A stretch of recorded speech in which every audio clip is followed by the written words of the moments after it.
Hello and welcome to Worldview at the Hindu with me, Suhasini Haidar. This week we look at the India-Bangladesh reboot as Prime Minister Modi makes a visit there.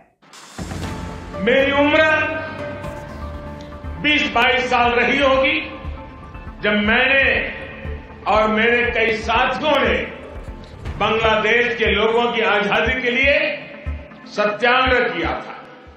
Now, a year after the coronavirus pandemic, as well as growing protests in Dhaka over India's Citizenship Amendment Act, ensured that Prime Minister Modi had to actually cancel his travel plans to Bangladesh. He is in Dhaka and traveling to other historic locations as the country commemorates both the centenary year of its founder, Sheikh Mujibur Rahman, as well as 50 years since its liberation war, which India played a major role in. The Prime Minister's visit as chief guest of the main function that marks March 26th, which is really the day that the Bangladeshi resistance, the Mukti Bahini, led by Mujib, made that final push for independence from Pakistan.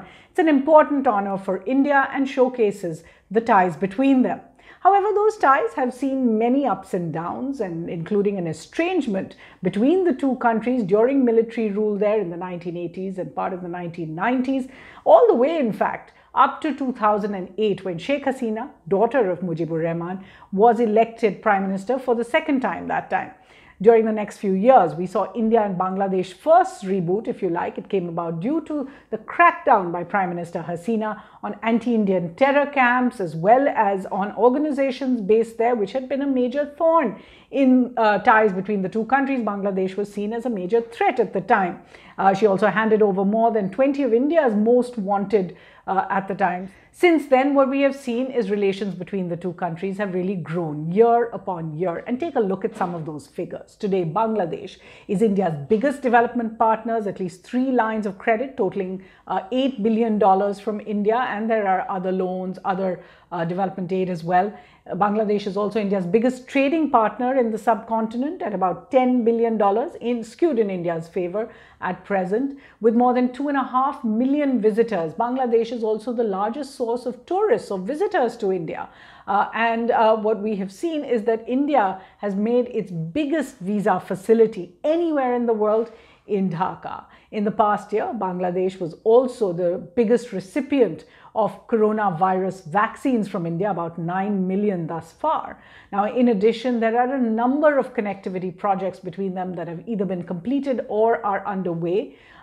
Bridges over various rivers, including the Tripura-Chittagong Maitri Setu, a friendship bridge over the River Feni that was inaugurated this month. Also the restoration of pre-1965. There are about 6 rail links that existed the pre-1965 war.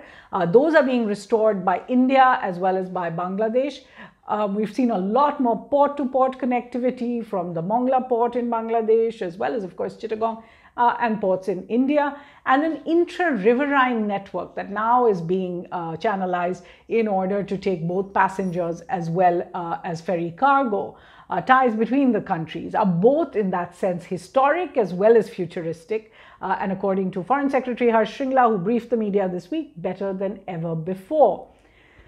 But there are a number of issues between the two sides as well. And let's just take a look at some of those. India, for example, has consistently raised the issue of attacks on the Hindu minority in Bangladesh, particularly by radical Islamist groups. They've raised it with the government, and then Prime Minister Modi's visits during this trip to Jeshwareshwari as well as Orakhandi temples in Shodkhira and Gopalganj, amidst concerns in India over the recent anti-Hindu violence in Sylhet, are all being seen in this very sensitive light. The government's decision, of course, in December 2019 to pass the Citizenship Amendment Act, which gives non-Muslim minorities from Bangladesh, along with from Pakistan and Afghanistan, fast-track citizenship, led to massive anti-India protests in Bangladesh, and there was much hurt on both sides. Several Bangladeshi ministers as well cancelled official visits to India. Also, comments by ministers who called Bangladeshi immigrants termites, quote-unquote, further strained ties, as did the treatment of Bangladeshi members of the Tablighi Jamaat sect that had gathered in Delhi for an annual convention Right as the coronavirus pandemic hit, they were accused of spreading the virus. There were cases against them, and they were stranded in India for several months. We also have seen 2020 actually see a record in what are called border killings, allegedly by the Indian forces, the BSF, of Bangladeshis accused of infiltrating or cattle smuggling or criminal activity. In fact, in 2020, there were about 51 Bangladeshi civilians who died. And this is really seen as a record. The failure of the government to sign the Teesta River Water Sharing Agreement. Remember, they had come close to an agreement several years ago, but that couldn't go through because of objections from the West Bengal government. That's a largely emotive issue, particularly in Bangladesh, where potable water, where river water means a lot. Finally, there is China, Bangladesh's other big partner, major investor, military hardware supplier.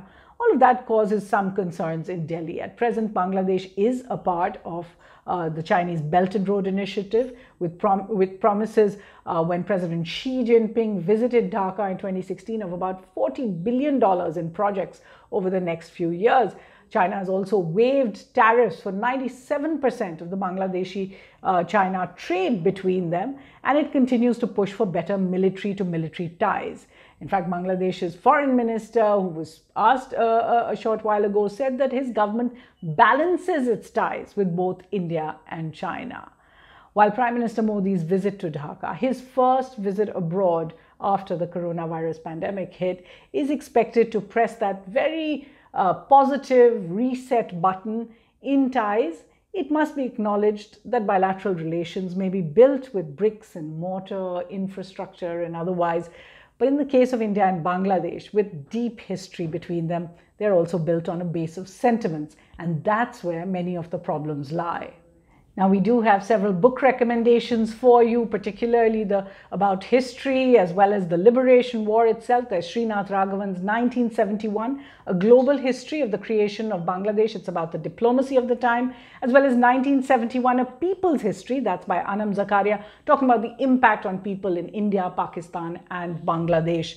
There's the fictional A Golden Age by Temima Anam, and The Hungry Tide, of course, on climate change relations between the two countries by Amitav Ghosh as well. And of course, lots of special editorials on our website, www.thehindu.com. You can follow my colleague, Kalol Bhattacharjee, who's tracking the Prime Minister's visit. And do join us again. That's all we have time for here on Worldview, but from the team, thanks for watching.